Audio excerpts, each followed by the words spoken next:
नहीं, ऐसा बात नहीं है कि रविदास जी को ना मानना और मंदिर में ना जाना वो सही है। रविदास जी ने सदा पाखंडवाद का विरोध किया है और हमारा किसी तरीके का किसी मंदिर में पाखंड नहीं है, वो वहाँ से किसी प्रकार का उनसे वो नहीं करता है। दूसरे जगह पर जो है ना, हमें अपमानित भी महसूस हो सकते हैं।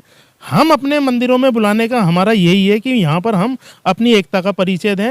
और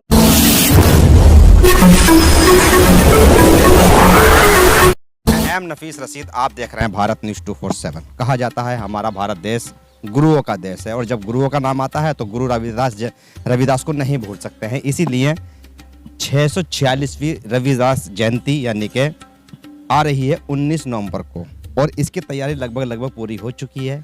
शायद मैं समझता हूं कि भारत न्यूज़ 247 पर चलने वाली ये पहली खबर है रविदास जयंती को लेकर। बुलाकी जी हैं मेरे साथ में, जो कि राष्ट्रीय अध्यक्ष हैं और शोभा यात्रा निकालते हैं हर जयंती पर।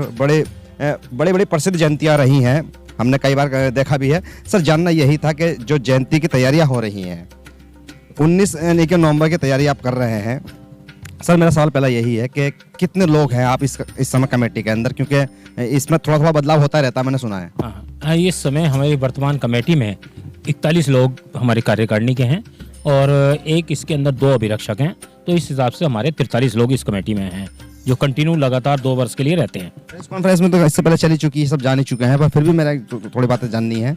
जैसे कि लाल किले से इसमें लिखा है आपने कार्ड के अंदर कि लाल किले से शुरुआत करेंगे। सर, जानना यही था कि मुख्य अतिथि राजकुमार आनंद हैं, आपके रहेंगे, ये विधायक हैं।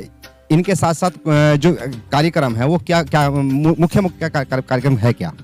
देखिए, ये जो आज कार्यक्रम 19 नवंबर को आयोजित किया जा रहा है, ये कार्यक्रम श्री गुरु रविदास जी की जो 646वीं जयंती थी, उस 646वीं जयंती का समापन समारोह है। 646वीं जयंती 5 फरवरी को लाल किला पे मनाई गई थी। उस जयंती का ये समापन समारोह है 1 वर्ष का।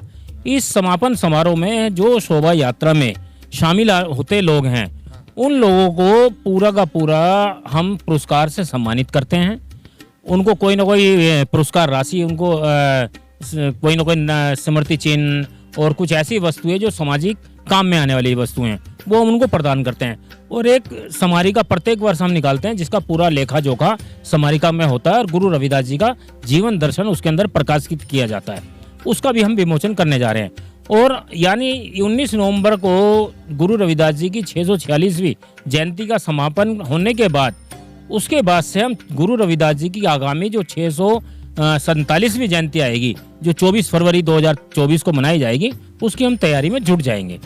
ठीक है सर, फिर भी एक मेरा और सवाल यह है, जैसे कि रविदास जो है एक संत थे, और संत का जो होता है विचार समाज में पहुंचाना होता है, ये उसके अनुयायियों की जिम्मेदारी होती है। यानी कि आप एक तरह से यूं कह लो, शॉर्ट भाषा में भक्त हैं, आप मानते हैं उनको, तो आप उनके जो संदेश थे, मेन उद्देश्य मेरा वही है पूछने का कि आप उनके संदेश कहाँ तक पहुँचा रहे हैं, क्योंकि हमें नहीं लगवा रहा है कि रविदास जी की जो सोच थी वो नीचे पहुँच रही है। देखिए, रविदास जी की सबसे पहले सोच थी मानवता की, कि मानव एक समान। जैसे गुरु रविदास जी ने अपनी वाणी में स्पष्ट कहा है, ऐसा चाहूँ राज में जहाँ मिले सबन कुवन, छोट बड़ो सब सम बसें, रविदास रहे प्रसन्न। उन्होंने किसी के साथ मतभेद, उन्होंने ये कहा है कि हर इस देश के अंदर गरीब से गरीब, छोटा से छोटा आदमी का अगर अन्न मिलेगा और समानता के साथ रहेगा तो प्रसन्न होएगा। हम उस पर काम करते हैं। दूसरा, गुरु रविदास जी ने कभी भी ये नहीं कहा कि आप काम छोड़कर किसी की पूजा भक्ति में लगे रहो। गुरु रविदास जी ने कहा है, जिव्या से ओंकार जप, हथन से कर काज, राम मिले घर आई के, कहे रविदास विचार। तात्पर्य ये है कि आप किसी भी मंदिर में जाकर अगर आप घंटा बजा रहे हो और अपना काम धंधा छोड़कर काम कर रहे हो तो उसका कोई लाभ नहीं है। ऐसा हो रहा है क्या? ऐसा हम लोग कर रहे हैं, और हम कर रहे हैं तो दूसरा भी हमें देख के जरूर करने का प्रयास किएगा। कोशिश है, ऐसी बात नहीं है। रविदास जी को मानने वाले बहुत सारे लोग हैं जो मंदिरों में नहीं जाते, वो केवल रविदास जी के विचारों को मानते हैं और रविदास जी के विचारों पर चलते हैं। रविदास जी को मानना मंदिर में ना जाना ही है? नहीं, ऐसा बात नहीं है कि रविदास जी को ना मानना और मंदिर में ना जाना वो सही है। रविदास जी ने सदा पाखंडवाद का विरोध किया है, और पाखंडवाद का पूरा उस गढ़ में बैठकर विरोध किया है जहां पर पूरा का पूरा ब्राह्मणवाद का गढ़ है। बुलाकी जी, अभी तो मानेंगे कि सबसे ज्यादा पाखंडवाद को मानने वाला कौन सा समाज है?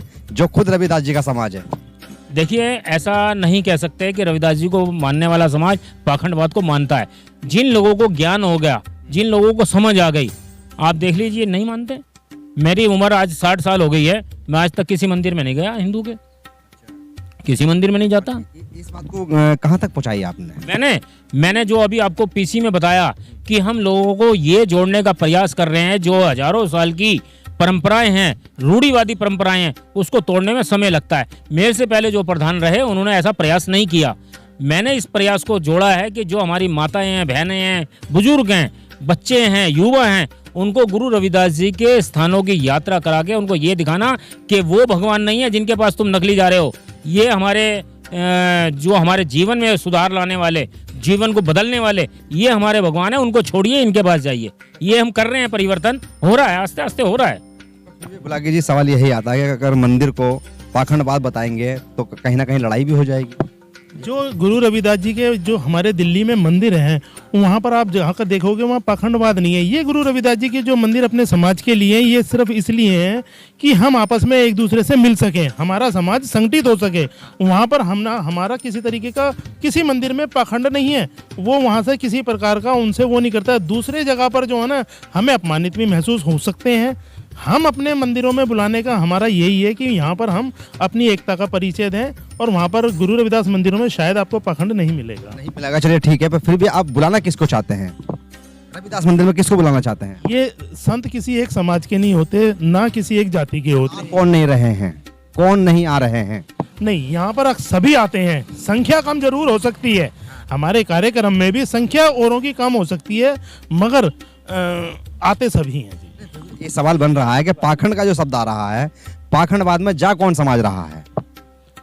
उसकी कोई सर परिभाषा नहीं है, फिर बात आ जाएगी, अभी उस पर चल रही थी बात क्या जाएगी? नहीं, बात विवाद की नहीं है।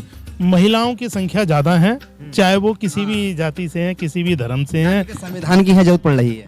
यस, जी हाँ, मानते हैं बिल्कुल। बिल्कुल बिल्कुल। देखो, लोगों को जागृत करने की आवश्यकता है और जागृत करने में समय लगेगा। ऐसा नहीं है कि जो हम काम कर रहे हैं, हमारे पीछे भी एक दूसरा कोई लगा होता है उस व्यवस्था को बिगाड़ने में। हम कोशिश कर रहे हैं, एक दिन कामयाब होंगे। अगर हम लगे रहेंगे तो एक दिन जरूर करके दिखाएंगे। ये बात करने के लिए कुल मिला के संविधान को मैंने जो कहा ना कि संविधान की आवश्यकता है पढ़ने की, तो ये जरूरी है, क्योंकि कहीं ना कहीं मौलिक अधिकारों की बात नहीं है, बराबरी का दर्जा देने की बात आती है, और संविधान ही तुमको शिक्षित होने की ताकत देता है। तो समझना, जैसे कहा कि महिलाओं को आगे बढ़ने की जरूरत है, तो मैं भी समझता हूँ कि महिलाएं नहीं, सबको आगे बढ़ने की जरूरत है, तभी कहीं जाके संविधान का जो मूल ढांचा है वो हमारे बीच में पहुंच पाएगा और शिक्षा हमारे अंदर आएगी। मैं एम नफीस रशीद, आप देख रहे थे भारत न्यूज़ 247।